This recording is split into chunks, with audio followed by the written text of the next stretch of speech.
al general en situación de retiro Roberto Quiabra, precandidato de la Alianza Unidad Nacional, actual congresista de la República. Qué gusto saludarlo, mi estimado general. Siempre es un gusto Don conversar con José, usted. buenos días, un gusto también saludarlo a usted y a todos los que nos siguen. Muy bien, empecemos un poco por conociendo quienes conforman la Alianza Unidad Nacional. Está integrada por el Partido Popular Cristiano, el Partido Unidad Paz y Unidad y el Partido Político Peruanos Unidos. Somos libres, ¿no? Esta es la unidad que se ha conformado y que fue inscrita recientemente en el Jurado Nacional de Elecciones. Pero quiero comenzar por un tema de actualidad, que es un tema que usted conoce bastante. Usted es militar en situación de retiro, es actual congresista, combatió en el CENEPA, en el conflicto con el Ecuador, y naturalmente mi primera pregunta es ¿cómo está analizando los hechos que se están registrando en la frontera de Perú y Colombia, específicamente en la zona de Santa Rosa, la zona de Chinería, a raíz de, y voy a comentarle 4 hechos puntuales? Uno, las acusaciones del presidente Gustavo Petro, que decía que nosotros hemos invadido territorio colombiano, pero sistemáticamente se han producido, ¿no? Primero, el ingreso de una aeronave, luego el izamiento de una bandera hace 48 horas, y luego la detención de 2 topógrafos. ¿Cómo está analizando esta situación usted, con la experiencia que usted tiene? Fíjense, en primer lugar, este es el mundo de la incertidumbre, donde debemos estar preparados para diferentes escenarios. Vemos nosotros una actitud irresponsable de un presidente que para cubrir sus problemas serios, problemas internos que tiene, genera innecesariamente una tensión limítrofe donde no existe. Celebraban ellos su independencia en este combate de Boyacá y en vez de hacerlo ahí porque no lo pudo, porque lo tenía bloqueado por los mineros y los agricultores, lo pasa a Leticia con el cuento de que los peruanos nos hemos apropiado de un terreno, como usted bien dice, que sería la isla de Chinería, que la tenemos de 1929 y Santa Rosa. Se agarra de que el año pasado en el Congreso se aprobó por unanimidad un pedido para levantarle el nivel y convertirlo en distrito. Este es un manejo administrativo interno de nuestro país, es para que las autoridades locales tengan más recursos. Igual reclamo hicieron los chilenos cuando durante la demanda que le hicimos a La Haya por la demarcación marítima se creó en Tacna el distrito La Yará Los Palos.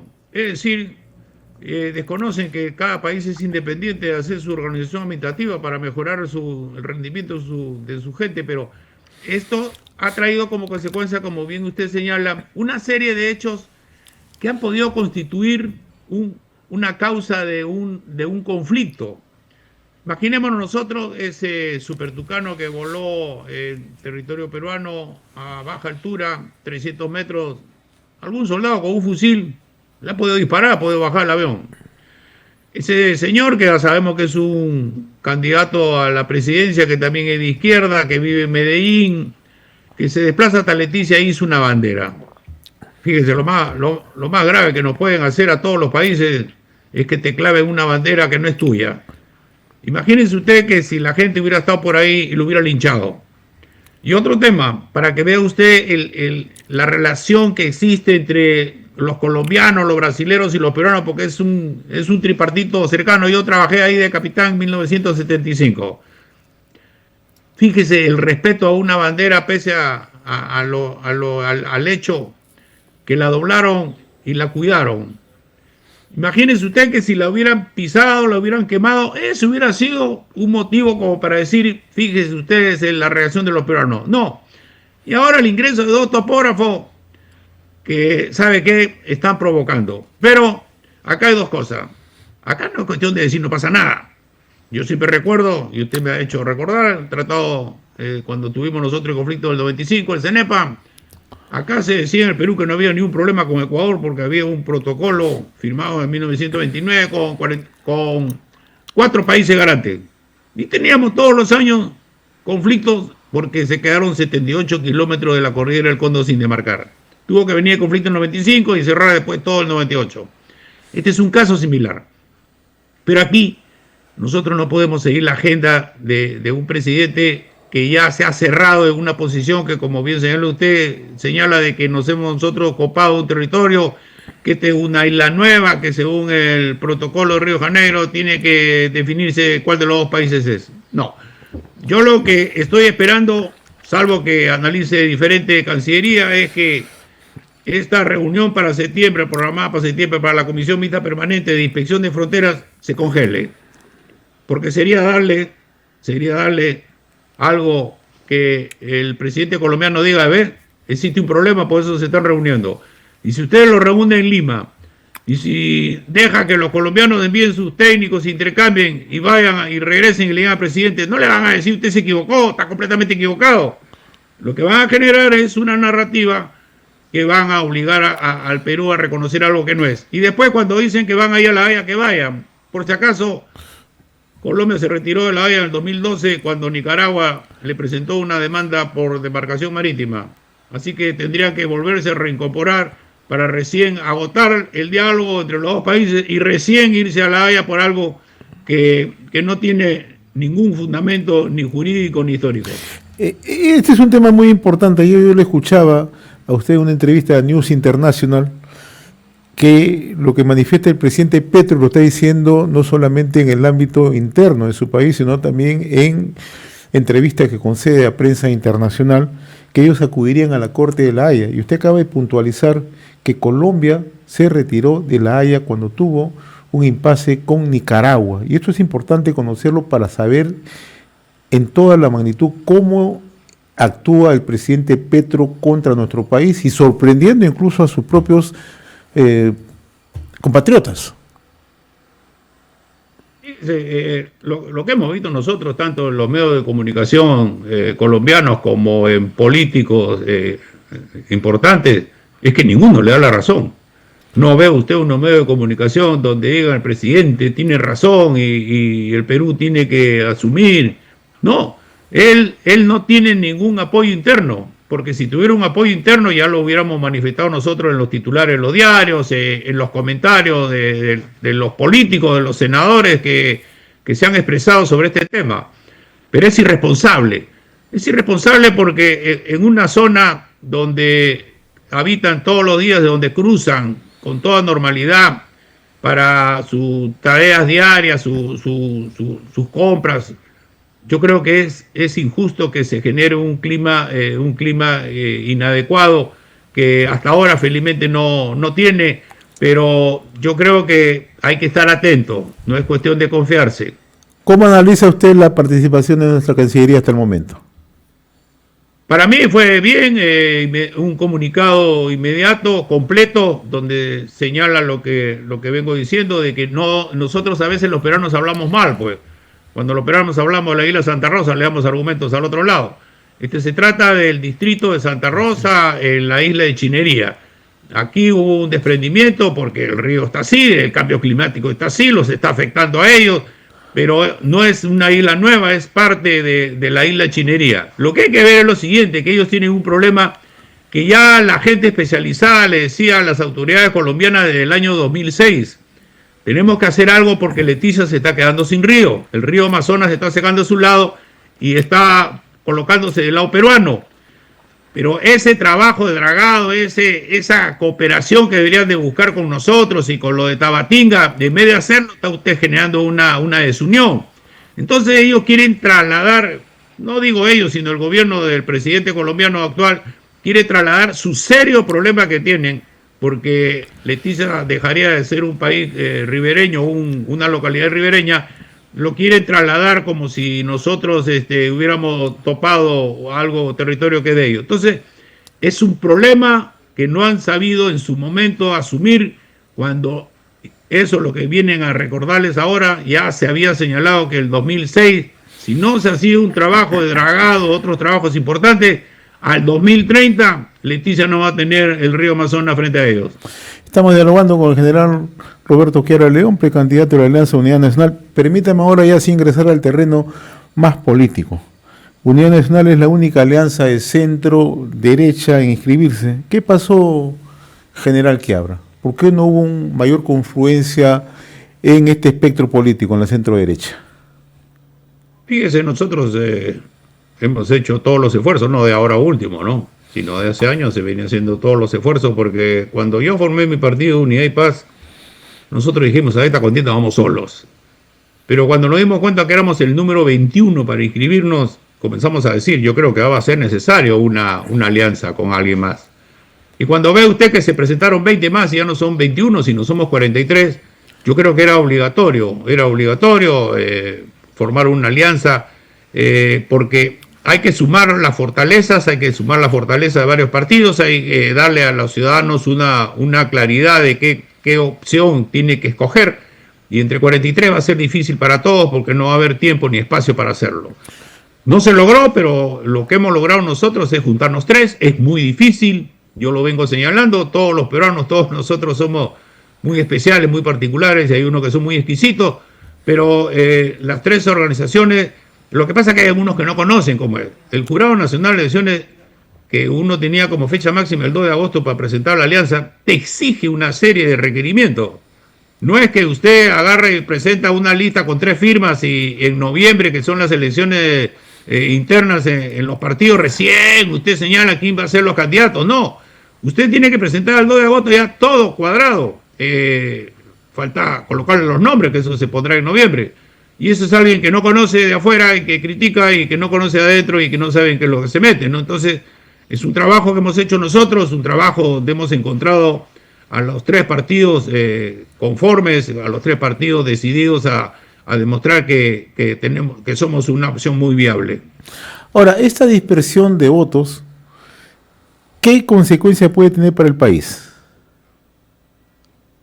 Que no conozcan las propuestas y que ojalá que no nos volvamos a equivocar. Entonces nos volvemos a equivocar y vamos a estar en una situación de estos son peor que los anteriores y ya deberían irse todos. Yo creo que esta es la oportunidad para que los ciudadanos, que son los que nos eligen, tengan en cuenta de que tienen que elegir por alguien que les va a proponer algo que sí se va a cumplir.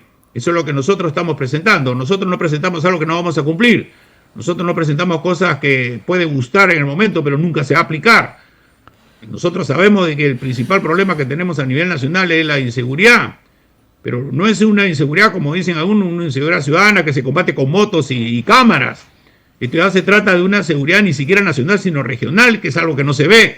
No estamos viendo, los peruanos no ven la región, los peruanos están viendo pues solamente su distrito. Y si eso se manifiesta en las diferentes candidaturas, entonces uno tiene que decir quién es el que de verdad puede liderar y que tiene una estrategia para aplicar.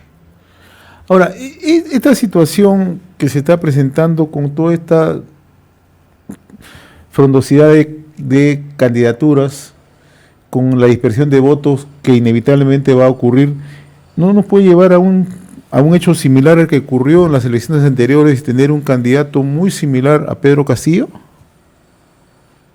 Eso le señalo, es responsabilidad de cada uno de nosotros, que somos los que elegimos. La idea es no volverse a equivocar. Fíjese, yo le cuento la experiencia ahora que estamos hablando de Colombia con el presidente Petro. Yo he hablado hace más de un año con unos senadores y empresarios que me dicen que a Petro lo tenían al borde, que no podía seguir siendo presidente con todo lo que se le tenía. Sin embargo, ¿qué dijeron? No, los colombianos tenemos que aprender a respetar los tiempos democráticos y no equivocarnos y no votar por uno de izquierda. Imagínense, si uno que ha sido pues guerrillero, que le ha hecho la vida a cuadritos a la población, lo que es usted, presidente, algo no ha funcionado bien. Si en el Perú estamos en esta situación donde decimos, escogimos a una persona que era como nosotros y sin embargo nos defraudó totalmente porque no estaba preparado y encima se rodeó mal, no podemos volvernos a equivocar, escoger una persona que porque es muy conocida o porque es una persona carismática, pero esto no se trata de carismático ni conocido, esto se trata de una gran responsabilidad. El escenario del próximo año es un escenario mucho más difícil, más complejo que el del 2021. 2021 se necesitaba un gobierno que nos sacara de esa inamovilidad que tuvimos 2 años por el COVID. Fracasamos, pero lo del 2026 es gravísimo. No es una inseguridad, como le digo, pues de robo de celulares, es una inseguridad con influencia del crimen organizado transnacional, que nos está afectando a todo el país. Usted ve, va a toda la región y toda la región de lo primero que sufre es la extorsión. Estamos ocasionando que quiebren los negocios cortos familiares, estamos ocasionando que los peruanos estén yendo al extranjero a empezar de cero y eso es injusto. Nos está cambiando el estilo de vida. Te roban por cualquier cosa, te balean a cualquier cosa. Hay actos terroristas como colocar explosivos a los colegios, obligando a los directores a hacer educación a distancia y no reaccionamos. que las líneas de micro te balean con pasajeros dentro y no reaccionamos o no tenemos la solución, algo está fallando. Entonces yo creo que si queremos nosotros tener una estrategia integral, que acá el primer error que vemos que te quieren aplicar una estrategia para todo el país, cuando somos un país de 24 realidades diferentes, cada región de nuestro país es diferente y cada región requiere una estrategia, inclusive Lima. Cada distrito requiere una estrategia particular, no es lo mismo la inseguridad pues en Miraflores, que en Barranco, que en San Juan de Miraflores, que en Villa María del Triunfo. Entonces, si usted no tiene una estrategia de ese nivel, lo único que vamos a hablar es de decirle que ahora matan menos, y eso es una solución cuantitativa que es variable. Lo que se requiere es una estrategia que dé una solución cualitativa, es decir, una solución permanente. Usted acaba de puntualizar que estamos en un año bastante complejo, y claro que lo estamos. Estamos ingresando a un proceso electoral ya en curso, a una situación de incertidumbre e inestabilidad política constante. Usted es a la par congresista en estos momentos. ¿Cuál debe ser la relación en estos momentos entre el Congreso y el Ejecutivo? Fíjese, acá lo que hay que ver es que hay que mantener la estabilidad de nuestro país. Yo creo que acá más responsabilidad tiene el Ejecutivo. Tenemos que ver la experiencia de lo que ha sucedido recientemente en Ecuador y en Colombia con asesinato de candidatos. ¿Quién dice que no puede suceder en nuestro país?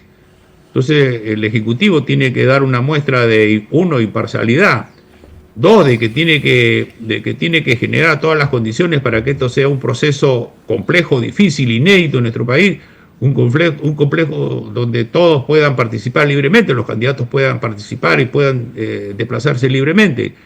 Yo creo que esta es una situación que ya debería estar planeándose. Los peruanos somos de planeamiento de última hora, así que planeamos. Pero la situación es muy difícil cuando usted tiene, por ejemplo, la minería ilegal y el narcotráfico que están al acecho. Lamentablemente va a ser así, están detrás del financiamiento, nadie puede negar de que no van a financiar a alguien. Entonces eso puede generar una violencia. Y no puede haber entonces nosotros una situación donde usted no pueda estar haciendo su trabajo partidario a nivel nacional. Entonces, más que el legislativo lo que tiene que cuidarse es no dar leyes que puedan interferir en el proceso electoral. Ya está en juego, ya no se puede cambiar las normas, pero no puede dar usted leyes populistas o para favorecer a alguien. Entonces yo creo que tiene que haber un trabajo muy responsable del Ejecutivo y el Legislativo. Ahora, estamos a menos de 9 meses de las elecciones generales y entiendo que ya se están perfilando un plan de gobierno con ejes puntuales. Usted acaba de adelantar en el tema de la seguridad, que es un tema central, un tema que afecta a todos los peruanos, ¿no? ¿Qué medidas y decisiones se tomaría un eventual gobierno de Roberto Quiabra en el tema de seguridad? Fíjese, lo primero que usted tiene que hacer es establecer cuál es el tipo de amenaza, cuál es la naturaleza de la amenaza del enemigo, combatir las causas y después aplicar una estrategia inmediata. Usted tiene que cambiar, como le digo, tener una estrategia para cada distrito, para cada región, en función de su realidad, su geografía, su ubicación. No es lo mismo una región nuestra que está pegado a la frontera que una región en el centro. Entonces lo que usted tiene que hacer es degradar para desarticular las organizaciones criminales, pero esto no se trata solamente de aspecto militar, policial o fiscal. Esto tiene que ver, es una estrategia integral. Lo primero que tenemos que hacer es negar los recursos humanos. Y la delincuencia criminal tiene hoy día tres fuentes de recursos. A nuestros niños que los están captando por las redes sociales, a nuestros jóvenes, los denominados ninis, que los están captando porque no tienen oportunidades. Y lo primero que yo haría es cerrar la frontera. Debemos cerrar la frontera ni para el problema que tenemos con Colombia, ni para la inseguridad. Hoy día se habla de la globalización de las economías ilegales. Hoy día se habla de cómo influyen estos carteles transnacionales en las triples fronteras. Fíjense, acaba de llegar a Venezuela los detenidos que Estados Unidos se lo envió a El Salvador. Si está viendo usted que el presidente de Ecuador, Noboa, está señalando que no tiene competencia, capacidad para enfrentar la violencia y el narcotráfico, y en noviembre va a ser un plebiscito, un llamado a que la población le diga que se levante la prohibición del ingreso de fuerzas extranjeras y que se den cuarteles locales para fuerzas extranjeras. Entonces eso es lo que está diciendo él, que yo también haría. En el sentido, ¿qué haría? Estamos en un momento excepcional que tenemos que aplicar medidas excepcionales. ¿Qué haría? Y se requiere la legitimidad de la población. Entonces, si Ecuador va a hacer eso, que nosotros no vamos a hacer, porque nosotros con nuestra propia fuerza lo vamos a solucionar, pero el Ecuador lo va a hacer, Imagínense ustedes los delincuentes que sepan que en Ecuador están reforzados por la inteligencia y la fuerza militar de Estados Unidos. ¿A dónde se van a venir? Y tiene usted una frontera norte que está abierta. Entonces hay un ingreso masivo de ilegales. No hay seguridad nacional si no hay seguridad fronteriza. Y no hay seguridad fronteriza si usted no aplica la ley a pleno dentro del territorio contra los ilegales. Perú no puede tener ilegales. Acá todos los que viven tienen que ser legales. Y los ilegales son los que generan la violencia porque nadie los conoce quiénes son. Ahora, entonces, si usted no cierra sus fronteras, especialmente la frontera norte, va a tener usted una fuente de ingreso de gente que lo está haciendo lo que tenemos ahora.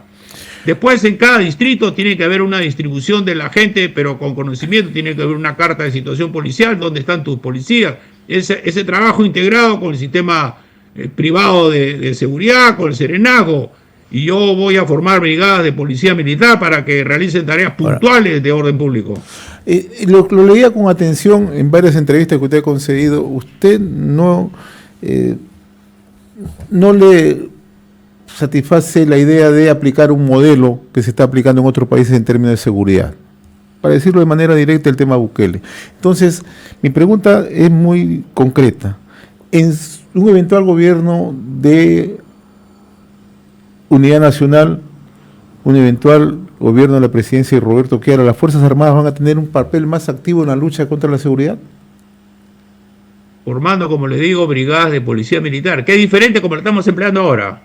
Usted forma brigada de policía militar con personal preparado, instruido, entrenado, capacitado para tareas puntuales. No lo saca usted por sacar. Entonces usted hace una selección de personal, lo prepara y hace usted en su esquema de trabajo integral una participación de ese tipo. Ese es diferente. Si la situación no mejora, usted declara estado de emergencia y forma usted en el comando conjunto un COFI, un comando de frente interno para seguridad. Ahí hace usted 2 estados mayores y es el jefe del comando conjunto quien es el que hace planeamiento a nivel nacional.